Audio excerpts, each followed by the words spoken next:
Ito ang aking anak na bunso. Ayan. Pangalawang bakasyon na niya sa Taiwan. Una nung 2019. Tapos ngayong 2024. Kasabay niya yung aking kapatid. Kasamang kanyang pamilya. Bali 5 sila. Ito kami ngayon namimili ng mga pasalubong para sa kanyang mga kaibigan. Sa kanya raw mga kaklase, mga teacher. Ito. Ayan. Ang gaganda oh. Mura lang naman to, mga mga 50 NT pataas. Marami kang mapagpipilian ng mga magagandang mga pang souvenir, mga keychain, ganyan oh. Yan.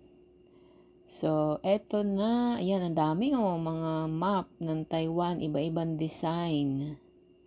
Mapipili mo. Mura lang yan, mga 50 NT lang yan.